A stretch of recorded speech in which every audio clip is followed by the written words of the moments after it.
अच्छा देखो, last class तक अपना लोन अकाउंट का डिस्कशन किया था, ठीक है। प्रैक्टिकल क्वेश्चन नंबर 1 भी हो गया था अपना। सिर्फ बचा क्या है, practical question number 2 and true और फॉल्स और एमसीक्यूज डिस्कस करना है। सारा इलस्ट्रेशन कर लिया था, ठीक है। देखो आओ प्रैक्टिकल क्वेश्चन नंबर 2 एक बार साथ में कर लेते हैं।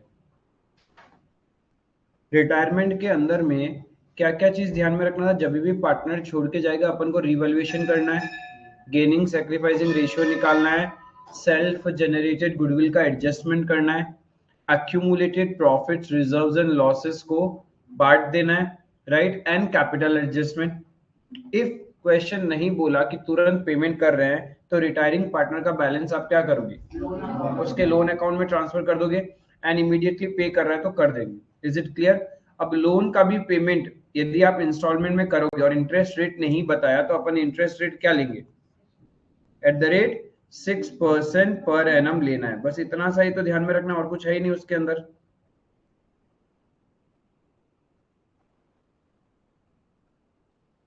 ठीक है। अब देखो नंबर 2 में क्या बोल रहा है, ABC where in partnership sharing profits and losses in the ratio of 3:2:1। तीन पार्टनर है ए बी और सी, जिनका प्रॉफिट शेयरिंग रेशियो कितना है, 3:2:1। बैलेंस शीट दिया हुआ है, तो जब भी क्वेश्चन में बैलेंस शीट दिया हुआ हो अपने को देख लेना है क्या बैलेंस शीट में कोई एक्यूमुलेटेड प्रॉफिट रिजर्व लॉसेज है क्या।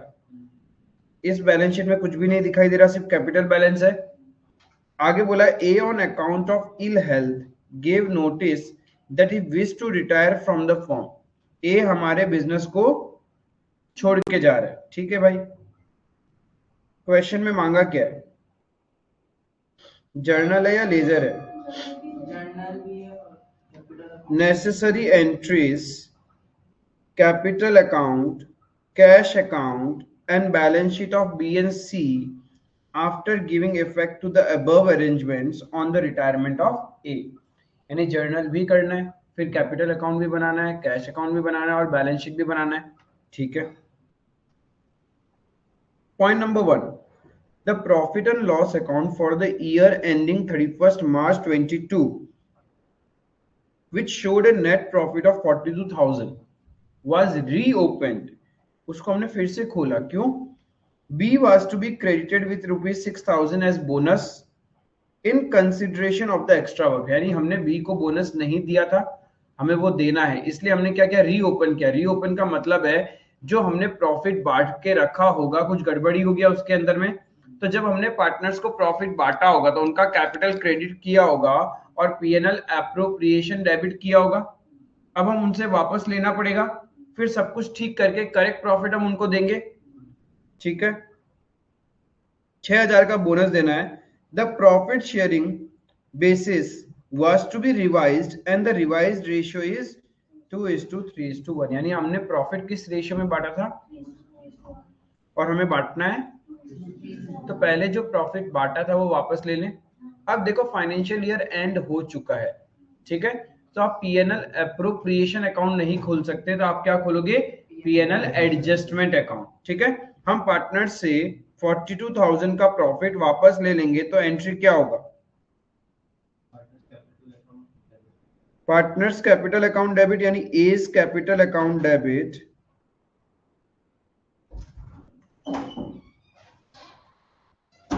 B's capital account debit, C's capital account debit to profit and loss adjustment account,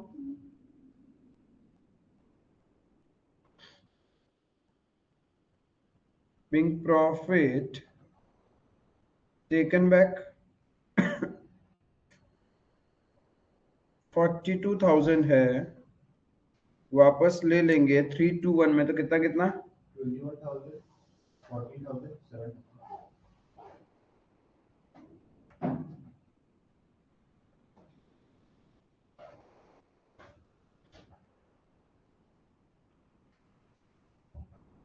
अब बी को बोनस देना है तो वो पीएनएल एप्रोप्रिएशन से ही जाता है, तो अब हमारे बिजनेस में वापस 42,000 का प्रॉफिट आ गया, उसमें से हम बी को क्या करें, पहले बोनस दे दे, कितना 6,000, profit and loss adjustment account debit to B's capital 6,000 का बोनस,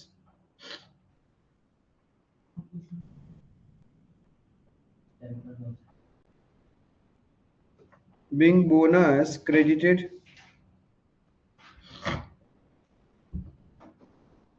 क्लियर है यहां तक?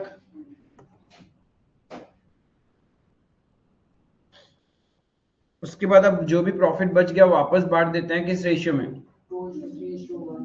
2:3:1,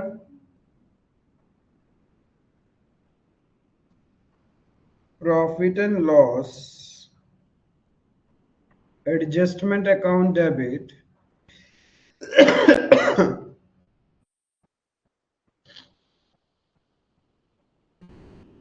to A's capital to B's capital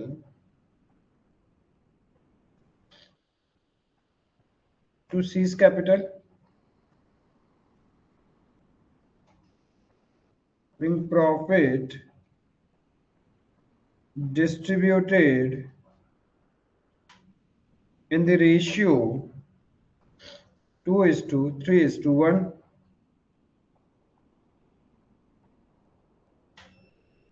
कितना कितना 12,000, 18,000, 6,000.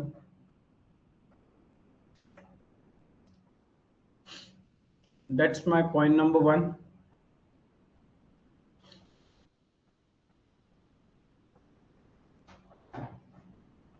क्लियर है, कोई डाउट?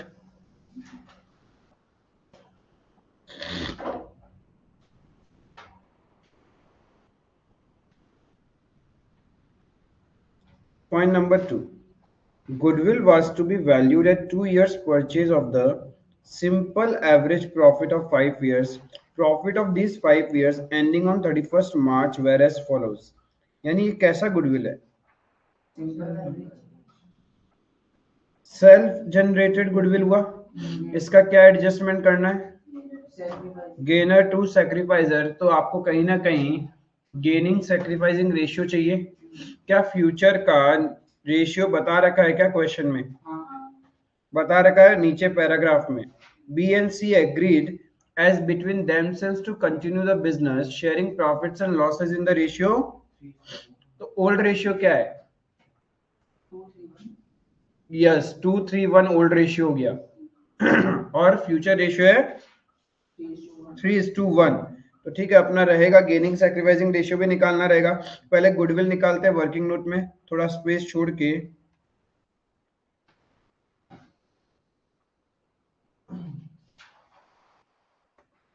एग्जाम में जब आप वर्किंग नोट बनाते हो तो उसका हेडिंग, फिर क्या निकाल रहे हो, वो सब लिखना पड़ेगा. Calculation of goodwill, calculation of goodwill,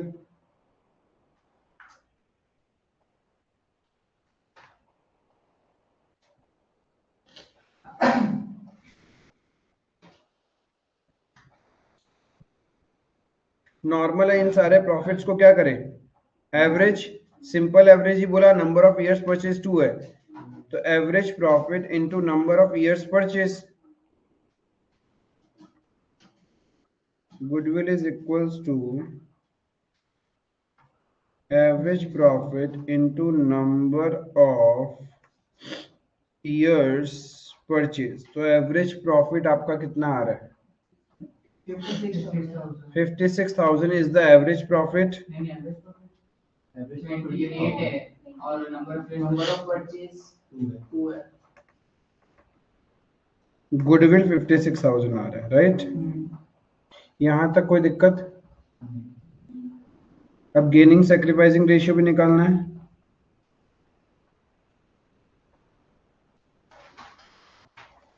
calculation of gaining ratio ये कैसे निकालते हैं? न्यू माइनस ओल्ड, ए तो छोड़ के जा रहा है, तो ए के लिए 2/6 जो था उसका वो क्या है? सेक्रीफाइस। वेर एज बी का 3/6 माइनस फ्यूचर रेशियो है 3/4।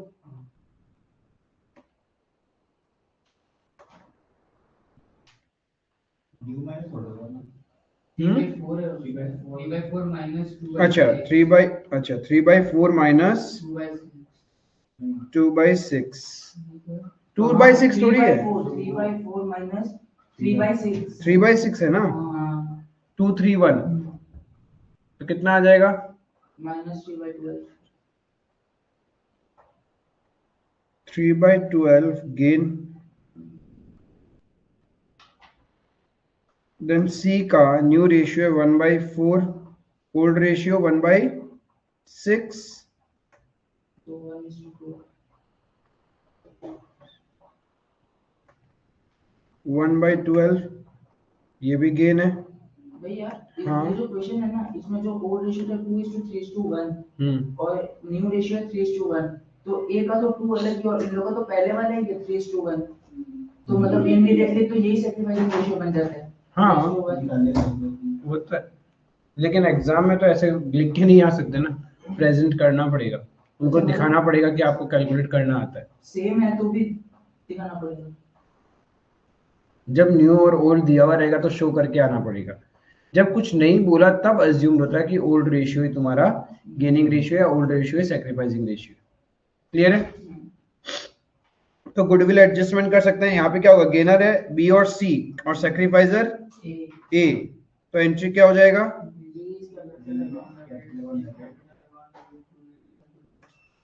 B's capital account debit, C's capital account debit to A's capital। A को मिलना है 56,000 का 2/6,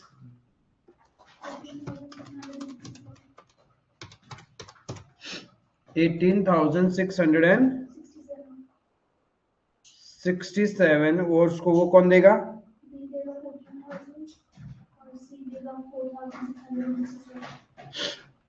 बी देगा 14,000 और सी देगा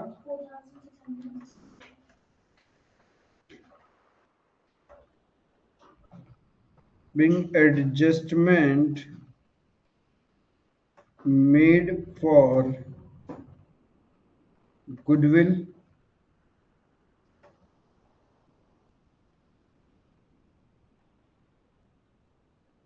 ठीक है। आराम से एक एक करके बस ऐसे पॉइंट करते जाओ।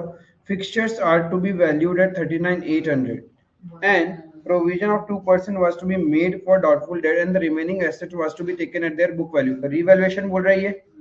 फिक्सचर 39,800, फिक्सचर्स था कितने का? तो 9,800 से फिक्सचर का वैल्यू बढ़ाना है। फिक्सचर अकाउंट डेबिट, हाँ तो हम लोग जो पहले काटा ना उसको पीरियड एडजस्टमेंट से, हाँ और नहीं काट के पहले ये सब कंप्लीट करके शायद पीरियड एडजस्टमेंट का प्रॉफिट बता कर सकता है, कर सकता है, ठीक है। लेकिन वो एंट्रीज अलग था, वो PNL adjustment basically PNL appropriation से रिलेटेड पास्ट एडजस्टमेंट अपन जो करते थे ना, वो वाला किया। अब कर रहे हैं अपन रिवैल्यूएशन का, तो अपन रिवैल्यूएशन अकाउंट का नाम यूज कर सकते हैं या फिर डायरेक्टली भी बांट सकते हैं। फिर फिक्सचर्स डेबिट हुआ, प्रोविजन फॉर डाउटफुल डेब्ट क्रेडिट हुआ, डिफरेंस अमाउंट दी तो प्रॉफिट लॉस है। बट अपन सेफर साइड के लिए एग्जाम में अलग अलग करेंगे ताकि सिली मिस्टेक नहीं हुई थी। किसी का इतना दिमाग चलता है तो वो कर सकता है एक साथ। फिक्सचर्स कितने से बढ़ाना है? पर ये चला जाएगा मेरा कहाँ?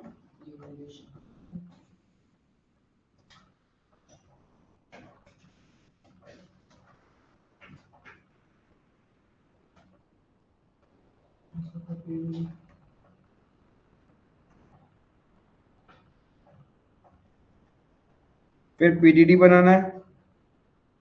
पीडीडी 6% का ही लगाना है। नहीं, अभी जितना बोला है पहले तो उतना ही करेंगे। फिर बाद में अलग से हिसाब। हाँ, बाद में अलग से करना पड़ेगा क्योंकि ये रीवैल्यूएशन का जो भी प्रॉफिट लॉस है ए, बी और सी तीनों में जाएगा और बाद वाला जो है वो बी और सी में होगा। तो 2% कितना हो गया? 1800।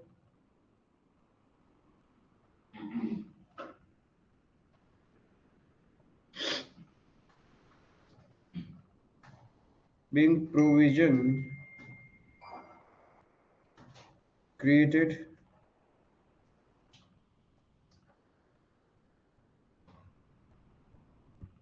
अब रिवैल्यूएशन का जो भी नेट बैलेंस क्या है, प्रॉफिट आ रहा है तो प्रॉफिट बढ़ जाएगा तीनों पार्टनर्स में।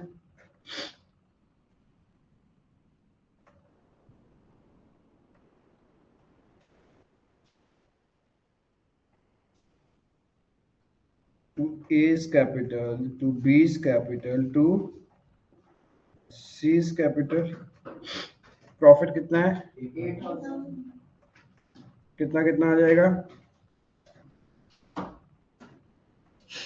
231 था ना profit sharing ratio.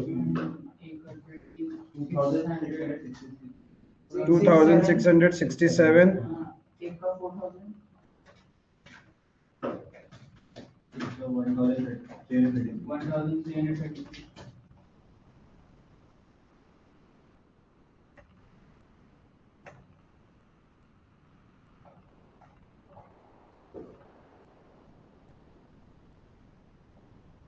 Profit on revaluation हो गया।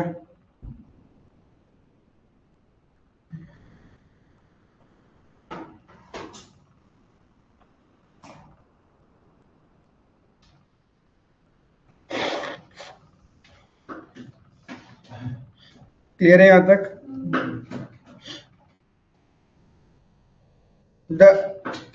आगे बोला the amount payable to A shall be paid by B, यानी ए को जो भी पैसा देना वो कौन देगा?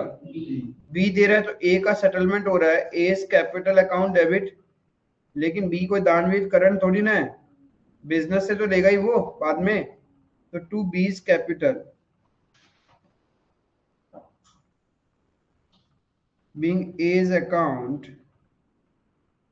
settled by B या पेड बाय बी, ए का बैलेंस निकालना पड़ेगा। ए का कैपिटल बैलेंस कितना था? 1,50,000। फिर आपने ए को डेबिट किया 21,000 से तो वो माइनस हो जाएगा। फिर आपने ए को क्रेडिट किया 12,000 से तो वो प्लस हो जाएगा। फिर ए को क्रेडिट किया 18,667 से वो प्लस हो जाएगा। फिर 2,667 से क्रेडिट किया 1,62,334।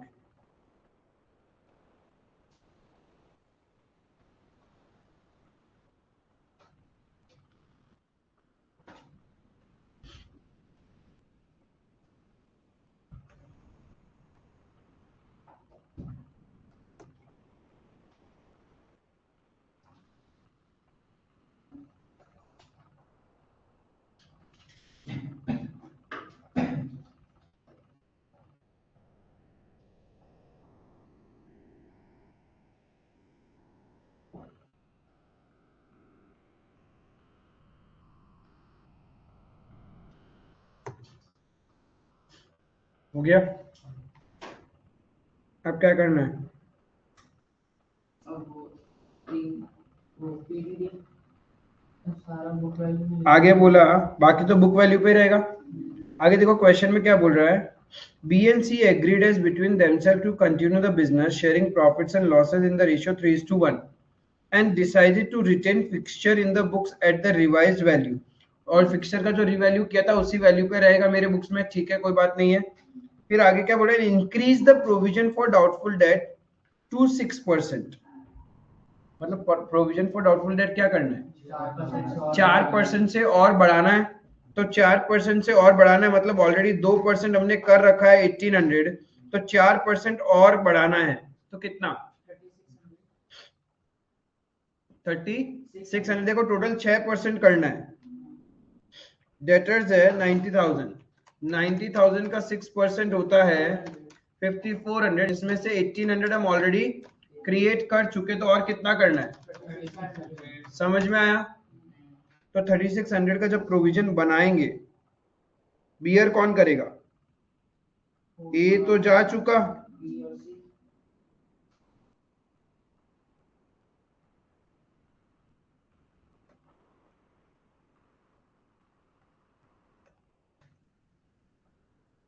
सिर्फ बी और सी बियर करेंगे अब तो, और उनका बीच का प्रॉफिट शेयरिंग रेशियो क्या है? 3:1।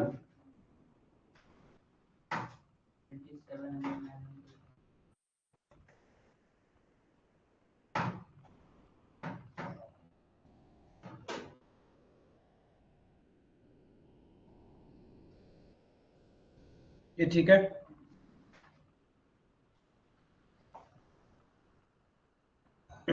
लास्ट में क्या बोला?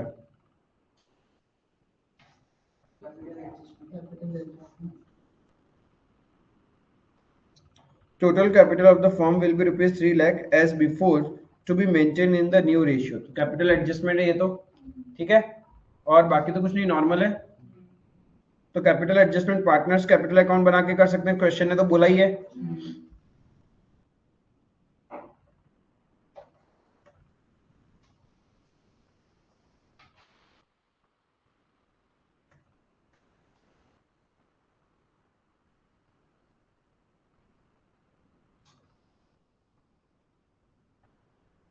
उनका ओपनिंग बैलेंस था 1,50,000, 1,50,000।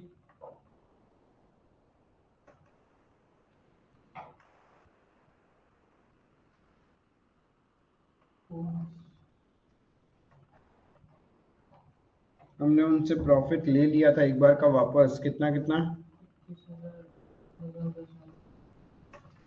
21, 14, 7। फिर आपने बोनस दिया, किसको दिया? बी को दिया था।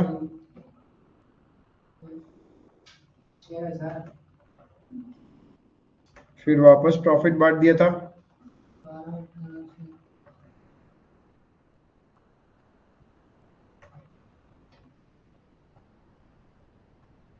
देन रिवैल्यूएशन का प्रॉफिट कितना कितना बांटा था? 2667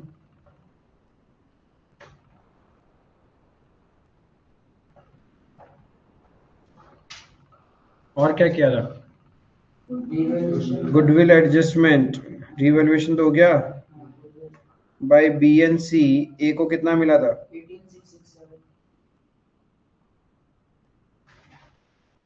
18,667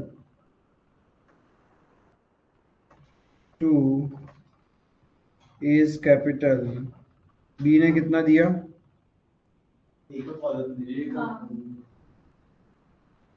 क्या चीज? अच्छा 18,667। बी ने कितना दिया? 14,466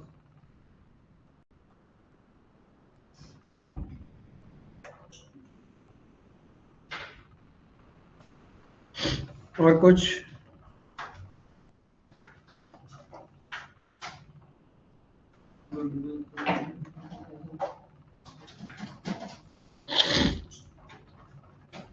और कुछ?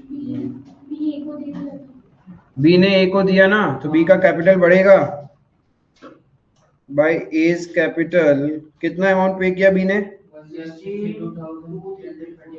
1,62,300 और ए को मिल गया बी से, तो टू बीज कैपिटल 162,334। ए का कहानी खत्म। फिर हमने क्या किया? बी और सी से पैसा लेके पीडीडी बनाया था। हाँ,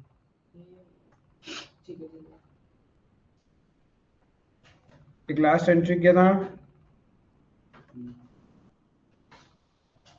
2700 900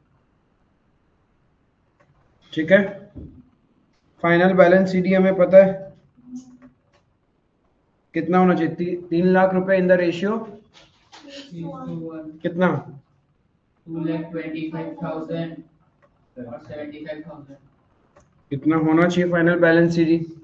अब जो भी डिफरेंस अमाउंट है उसका अपन क्या करेंगे। पार्टनर लिखेगा तो पार्टनर लिखे जाएगा। यस ये जो पीडीपी है नया वाला, हाँ ये तो क्वेश्चन में बोला है ना कि total capital of the firm will be 3 lakhs as before to be maintain the new ratio. तो ये तो हम न्यू रेशियो में डिस्ट्रीब्यूट किए हैं। किसको, ये जो पीडीपी जो एक्स्ट्रा हाँ, वाला बनाया, हाँ और ये जो 3 लाख कैपिटल बैलेंस है, ये तो मतलब न्यू रेशियो से पहले मेंटेन करना था, before to be maintain in the new ratio.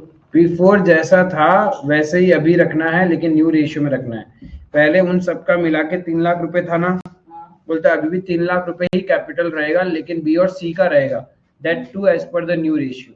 उस लाइन का मतलब ये है, पहले जितना कैपिटल था अभी भी बिजनेस में उतना ही कैपिटल रखना है, दैट टू इन द 3:1 का रेशियो में।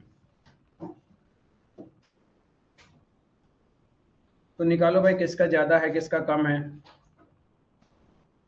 कौन लेके आएगा कौन लेके जाएगा।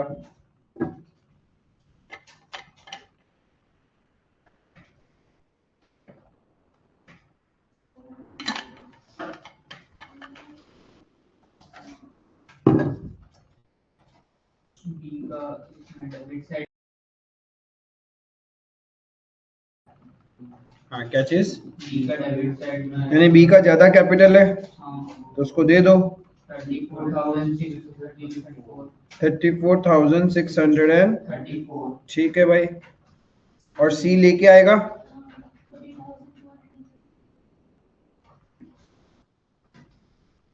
कितना लेके आएगा,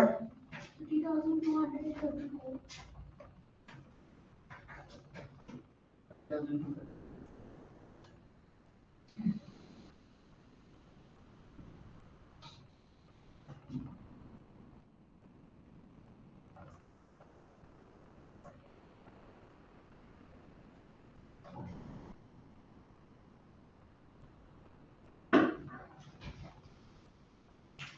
दैट्स इट।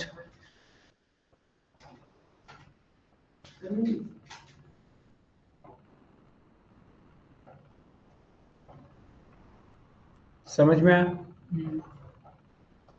और क्या बनाना है, cash account, cash account, very easy. कितना बैलेंस था कैश का, 50,000।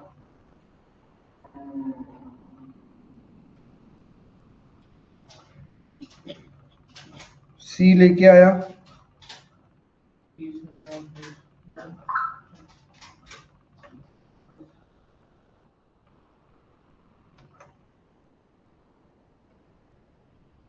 बी लेके चला गया, और कोई कैश का ट्रांजैक्शन हुआ ही नहीं।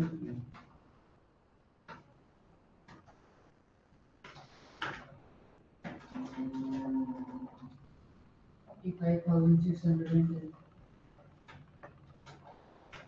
600 ही होगा, 10 क्यों होगा, 45610। 10 है क्या, हाँ,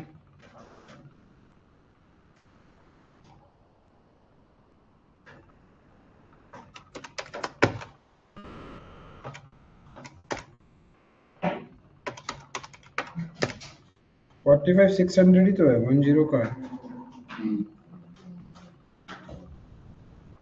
30,234, 34,634। 45%। इसको 30,324। बस नॉर्मल बैलेंस शीट बनेगा।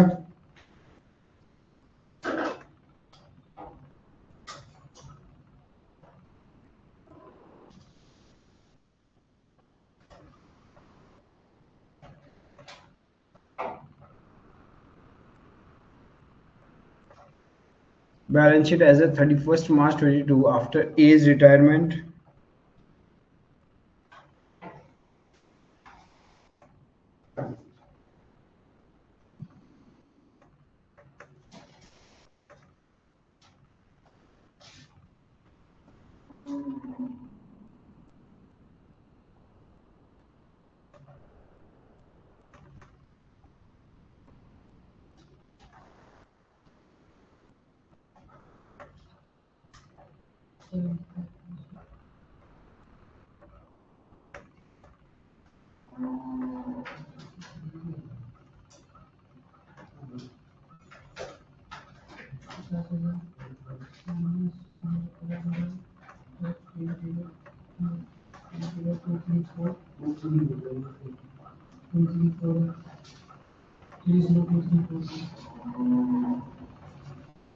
लाइबिलिटी साइड में दो ही लाइबिलिटी है, एसेट्स में फिक्सचर्स, फिर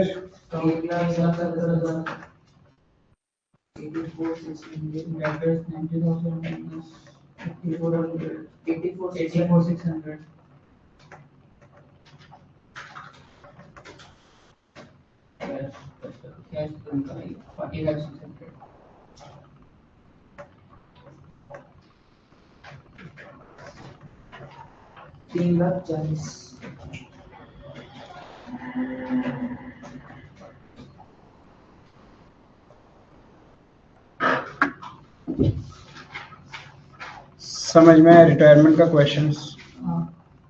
किसी को भी डाउट हो तो पूछ सकते हो।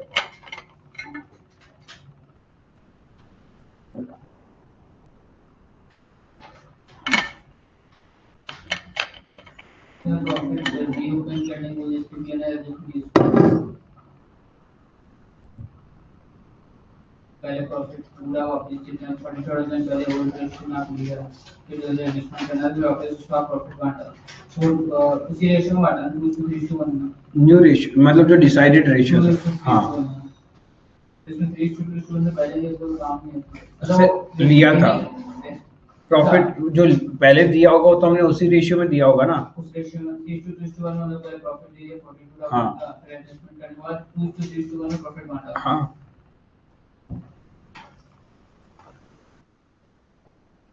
क्लियर है? तुम सेकंड टाइम किया था ये क्वेश्चन? हाँ, फर्स्ट टाइम गलत हो गया। क्लियर है? समझ में आया? अब इस चैप्टर का जो बचा हुआ पार्ट है, पहले ट्रू और फॉल्स डिस्कस करता है, फिर एमसीक्यू आप लोग सेल्फ सॉल्व करोगे ताकि चैप्टर ओवर हो जाएगा।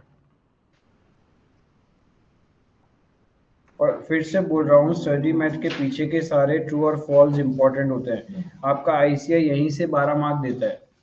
हर चैप्टर का ट्रू और फॉल्स करना कंपलसरी है विथ रीजनिंग। सिर्फ ट्रू और फॉल्स एग्जाम में लिख के आओगे मार्क्स नहीं मिलेगा, विथ रीजंस आना होगा। ठीक है? पहला क्या बोला? Business of a partnership has to be closed if any one of the partner retires.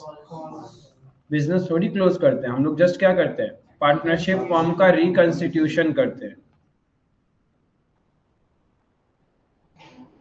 At the time of retirement of a partner, no special treatment is required for any reserves appearing in the balance sheet. क्या करते हैं इसको? It is distributed between old partner as per old PSR. Number 3, after retirement of a partner, profit sharing ratio of continuing partner remains the same. False, कोई जरूरी नहीं है, वो तो डिसाइड करता है उन लोग, कुछ नहीं बोला तब ओल्ड रेशियो ही सेम रहता है। If any partner wants to retire from the business, he must retire on first day of the accounting year. ये क्या बात हुआ? कभी भी छोड़ के जा सकता है। Retiring partner has to forego his share of goodwill in the firm. False, भाई वो अपने हिस्से का गुडविल लेके जाता है। If a partner retires in between the accounting year, then he is not entitled to any profit from the date of beginning of the year till his date of retirement. कैसा कैसा बात पूछता है? If the firm has taken any JLP, then it is to be surrendered at the time of retirement of a partner. True, क्योंकि ये continue रह ही नहीं सकता है। जब पार्टनर ही एक चला गया तो जॉइंट लाइफ हुआ कैसे? Any joint life policy reserve appearing in the balance sheet is credited to all the partners in their old PSR. True. पहला बात है, आप जॉइंट लाइफ पॉलिसी पे फोकस ही क्यों किए? आपको फोकस करना था इस वर्ड पे। Any reserve appearing in the balance sheet at the time of retirement, हम क्या करते हैं? ओल्ड पार्टनर ओल्ड रेशियो में बांटते हैं ना। अब चाहे वो जॉइंट लाइफ पॉलिसी रिजर्व है, चाहे वो वर्कमैन कंपनसेशन रिजर्व है, चाहे वो इन्वेस्टमेंट फ्लक्चुएशन रिजर्व है, चाहे वो जनरल रिजर्व है, चाहे वो कंटिजेंसी रिजर्व है, रिजर्व तो रिजर्व है। नाम है स्पेसिफिक रिजर्व हो गया। ऐसे तो वर्कमैन कंपनसेशन रिजर्व भी तो मेंशन करता है, वर्कमैन कंपनसेशन रिजर्व, तो वो नहीं बांटोगे क्या? वो भी तो बांटते ही हैं। जीएलपी जो रिजर्व है ये तो लायबिलिटी साइड में आएगा फिर। हाँ तो हाँ, दूसरा जीएलपी एसेट में आएगा। हमने एसेट वाली कहानी सीखी थी। लाइबिलिटी साइड में जो रिजर्व है वो तो बांटना ही है हमें। आई बात समझ में? तो इतना वो मत क्या करो, अचानक से एक नया टर्म आ गया joint life policy reserve. No, अरे रिजर्व सारे के सारे बढ़ते हैं, ठीक है? क्या होगा ये? नंबर 9 बनाना ही पड़ेगा भाई, रिकंस्टिट्यूशन कर रहे हो तो रिवैल्यूएशन कंपलसरी है। नंबर 10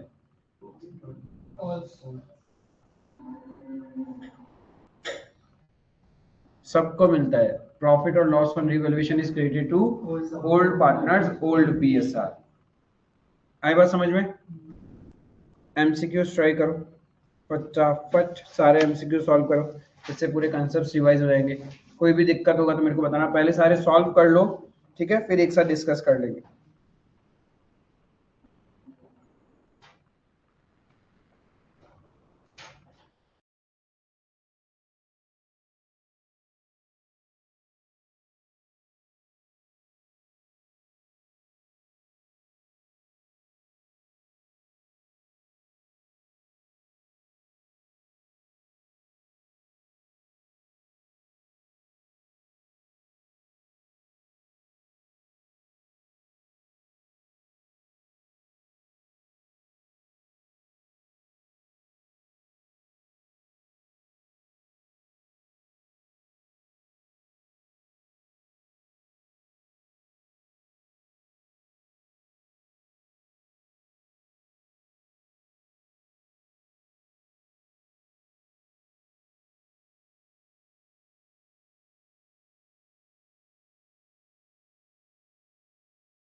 हो गया मल्टीपल चॉइस क्वेश्चन। हाँ 1 का क्या है? 1 का सी 2 का ए बाकी जिसका नहीं हुआ है पूछ लेना डाउट, इफ नहीं समझ में आया तो।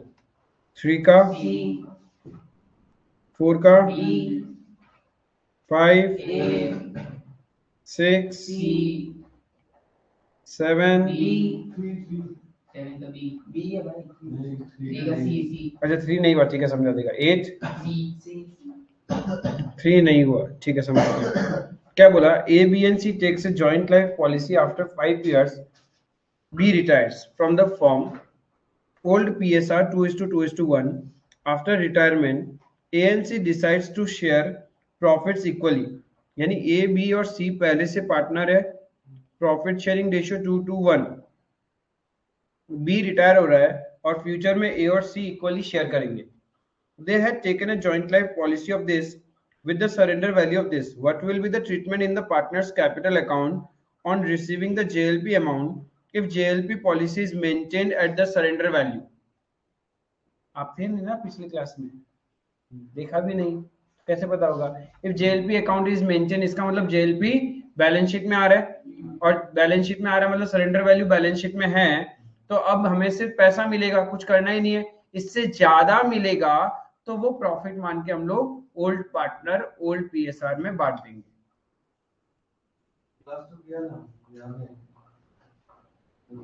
इसका पहला क्वेश्चन में पहला क्वेश्चन सेम ही है ना, तो इसका कंफ्यूजन है। किसमें बोला JLP is charge to revenue, मतलब हम प्रीमियम को पूरा का पूरा खर्चा ही मान लेते हैं, बैलेंस शीट में नहीं एज ए एसेट ट्रीट करते। दोनों में डिफरेंस है क्वेश्चन में। क्लियर है? और कोई डाउट नहीं है?